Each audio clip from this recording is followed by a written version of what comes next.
A poll for the Evening Standard has found that 78% of the British public believe Theresa May will not get a good deal on Brexit.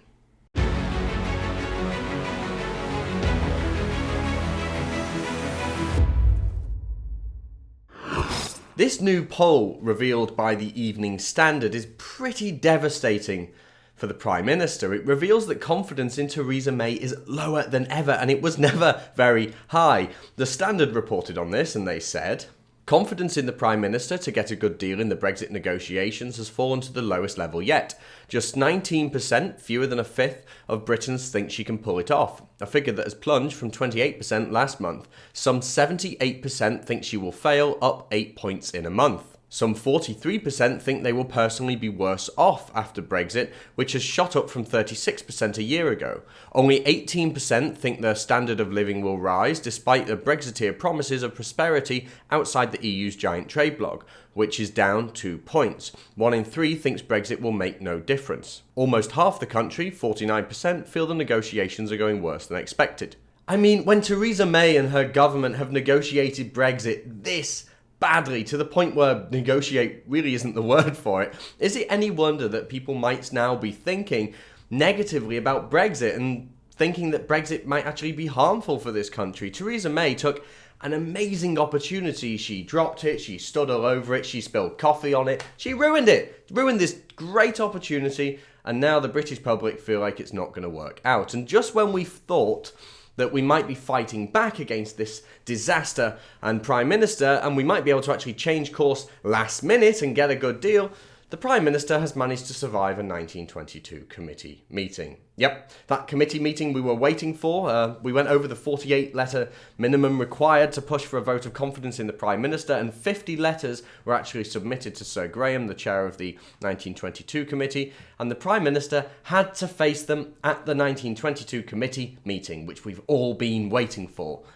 And you know what happened? She survived it. She only bloody well went and survived it. Theresa May, there's some words I could use for her that I'm definitely not going to use today, but she survives things very well indeed. She clings on extremely well. Somehow she managed to survive this meeting. I mean, why on earth would the people that submitted the letters to get her into this meeting suddenly back out last minute and support her when they meet her face to face?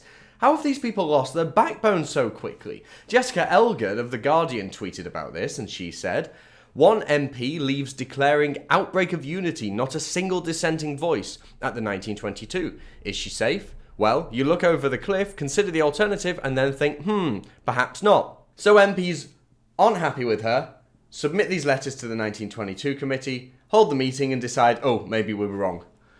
I mean, seriously, the reports in the press sound like the meeting ended with a very happy bunch of rebel MPs, so-called rebel MPs, with newfound confidence in the Prime Minister. Tory MP for Torridge and West Devon, Geoffrey Cox, claimed the Prime Minister's speech was very good. And Sky News reported from Alan McGuinness, he said, very happy, all good. Smiles one MP as they stride out of the committee room. McGuinness also claimed that the former Home Secretary, Amber Rudd, remember her, even claimed that the Prime Minister is now in a stronger position than she was before the meeting, and that she spoke emotionally and personally. MPs in turn reassured her that they would condemn any further violent language against her. So she turned this from being a meeting about her leadership and evidently, maybe got a bit teary-eyed and upset over the nasty language being used and used that to her advantage. Shocking. So a new poll reveals that almost 80% of Brits think that the Prime Minister's not going to get a very good deal on Brexit, showing the vast majority of Brits have simply lost faith in the Prime Minister. And our only hope of changing course was the 1922 committee meeting where MPs pushed for a change of leadership, and those MPs backed out last minute. Theresa May survived the 1922 committee meeting. We had the opportunity to oust May finally, but she gave an emotional speech to a room of so-called rebels, and they all seemed to just change their minds. Typical spineless Tories. Not only can we not trust the Remain Tories at this point, we can no longer trust Brexiteer Tories. The great betrayal is no exaggeration. The great Brexit betrayal is happening before your very eyes. If you want to see more from me and the rest of the Rebel team, be sure to download our new app from the Apple App Store and the Google Play Store.